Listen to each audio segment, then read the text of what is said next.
Prezada senadora Ana Amélia, presidente desta sessão, quero cumprimentar o técnico da seleção brasileira, Felipe Scolari, o Filipão, que hoje anunciou a escolha dos nossos maiores craques para disputar a Copa do Mundo de 2014, que se realizará a partir de 12 de junho em nosso país. Goleiros: Jefferson, Júlio César e Victor. Zagueiros: Dante, Davi Luiz, Henrique e Thiago Silva.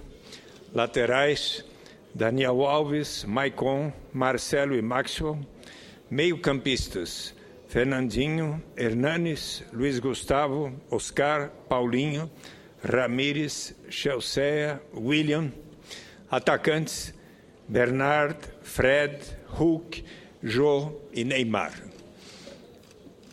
Soube que alguns brasileiros teriam gostado de que outros jogadores tivessem também sido convocados. Não foi possível satisfazer a todos. A Rede Globo fez uma pesquisa dizendo que 55% dos brasileiros que responderam a uma pesquisa não estavam tão satisfeitos, 45% estavam. Mas eu quero aqui cumprimentar o Filipão pela escolha que realizou. Eu, por exemplo, gostaria de ver o Robinho ao lado do Neymar, mas compreendo os critérios do Filipão para convocar estes que ele avaliou que são os melhores craques hoje para defender a seleção brasileira. E quero desejar a cada um destes jogadores, que vão ter enorme responsabilidade perante todos nós, que tenham o maior sucesso e, se possível, conquistem a Copa do Mundo para o Brasil, e fazendo que 64 anos depois de termos sido derrotados no Maracanã pelo Uruguai, que possamos agora não apenas chegar à final, mas conseguir vencer. Mas desejo também a melhor sorte a todos os países que aqui vierem jogar. E, sobretudo, quero reiterar a todos os brasileiros que venhamos a ter um procedimento efetivamente de dar as boas-vindas aos estrangeiros e, sobretudo, também às equipes que estarão disputando a Copa do Mundo. Eu tenho aqui reiterado: o futebol, como os esportes em geral, constitui, por excelência, uma forma de confraternização, de união dentre os povos.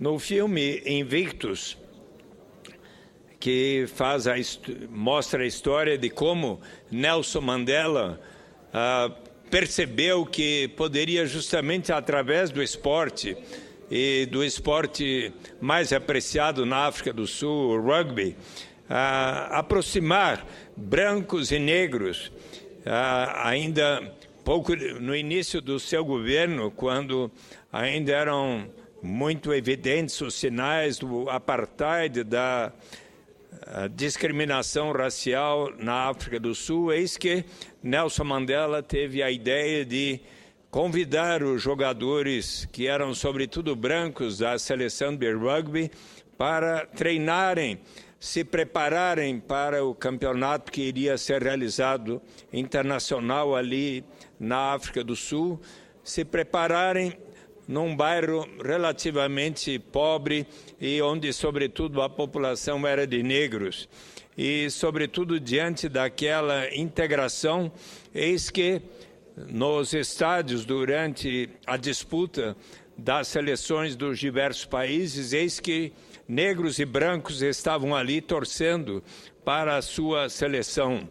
Também o presidente Nelson Mandela foi um dos que propugnou para que em 2010 se realizasse a última Copa do Mundo na África do Sul, porque ele percebeu que o futebol constitui-se numa maneira, inclusive, de unir os povos, de inclusive contribuir para a paz entre povos rivais, povos que tenham grandes desavenças. Aliás, um dos fenômenos mais importantes da história do futebol relacionada à boa relação entre os povos aconteceu justamente com o Santos Futebol Clube de Pelé, quando, na década de 60, o Santos, ao visitar 2 países da África, conseguiu parar por alguns dias 2 guerras que ali se realizaram. Eu aqui recordo um depoimento de Guilherme Nascimento, como é que isto aconteceu. Depois de conquistar a Libertadores e o Mundial 2 vezes, o Santos ainda parou 2 guerras. O Branco da Paz nunca foi tão bem representado como em 1969 pelo Santos. Naquele ano, o clube excursionou pela África e levou raros momentos de calma e felicidade para moradores de regiões devastadas. Por conta da presença do alvinegro no continente, 2 guerras civis e não uma, como se costuma falar, foram paralisadas. Combates no Congo e na Nigéria foram cessados durante o tempo em que a delegação santista ficou no continente no começo de 1969. Em menos de 10 dias, o clube interrompeu os conflitos entre a República do Congo e a República Democrática do Congo e a Guerra de Biafra na Nigéria. Não era interessante para os países terem combates enquanto o Santos estava lá, e a guerra foi paralisada por alguns dias, explica Guilherme Nascimento, esse historiador do Santos. Porém, quem viveu aquela época de perto não guarda más recordações, pelo contrário. Para nós não tinha um ambiente de guerra, era estranho. Víamos um monte de guarda, o povo passando fome, mas lembro que todo mundo andava na rua com cadeira na cabeça para ir ao estádio, pois lá não cabia todo mundo na arquibancada. Era uma festa para eles aquele momento. Foi emocionante, contou o ex-jogador santista Lima. Apesar do risco, Pelé e sua turma foram tratados como majestade, como lembra Manuel Maria, ex-ponta-direita do Peixe. O rei é o rei em qualquer lugar, todo mundo em cima do Pelé, era uma coisa linda. Nós éramos assediados por todos, não passamos nenhum problema. Os combates continuaram logo após a saída do Santos do país, mas certamente quem presenciou o espetáculo do time de branco jamais se esqueceu. O período marcava a consolidação de uma equipe nascida para o sucesso. Em 3 décadas, 50, 60 e 70, foram 63 títulos. De olhos fechados, já sabíamos aonde cada jogador estava. O Santos foi a principal atração do mundo por um longo tempo, destacou Pepe. Por conta disso, recordes de renda eram constantemente superados pela equipe que todos queriam ver. E o sucesso da excursão na África foi um exemplo de como a fama do time era capaz de coisas inimagináveis, mágicas. Tem até música. A torcida do Santos criou uma música cantada em quase todos os jogos da equipe, que homenageia o esquadrão alvinegro das décadas de 50, 60 e 70. O fato de o clube ter paralisado guerras também é mencionado.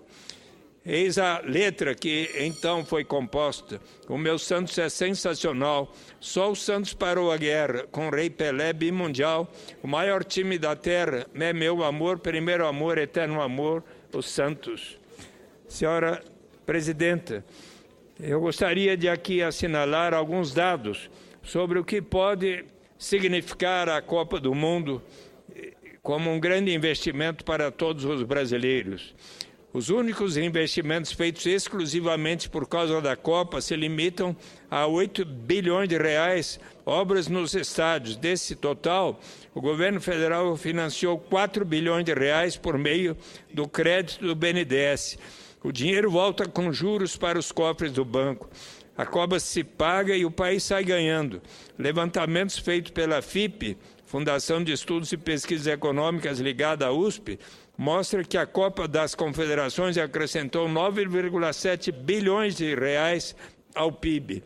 A expectativa é de que a Copa do Mundo movimente 3 vezes este valor. como 30 bilhões de reais, mais do que todos os gastos em estádios, aeroportos, portos, segurança, telecomunicações e obras de mobilidade urbana relacionadas à Copa. Todos os produtos fabricados e os serviços prestados para a realização da Copa do Mundo geram riqueza que se espalha pelo país. 49% da renda gerada pela Copa das confederações ano passado ficaram nas 6 cidades sede dos Jogos. Os outros 51% se difundiram pelo Brasil. Eu tenho a convicção de que, em que pese devemos estar atentos às críticas sobre as prioridades de investimento, que os resultados econômicos e financeiros dos investimentos realizados, o grande movimento de turistas e das equipes que virão ao Brasil, farão com que, de tal forma, se estimule a economia e recursos serão gerados para que, então, nas áreas mais prementes da educação, da saúde, do transporte público, e nas áreas as mais diversas, nós teremos benefícios tão significativos que iremos realmente verificar que, além de trazer grande alegria para todos nós que amamos tanto o futebol, que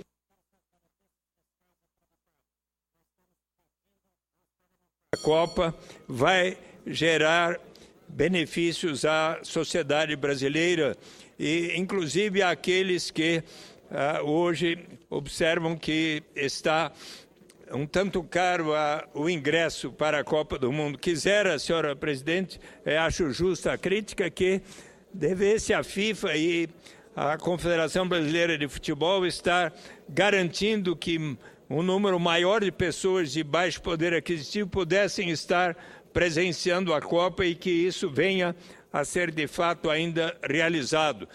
Mais de 50 mil ingressos, eu sei, serão destinados às áreas mais carentes e para que possam assistir, inclusive, as entidades de catadores de material reciclado e assim por diante. Mas é importante que, efetivamente, os benefícios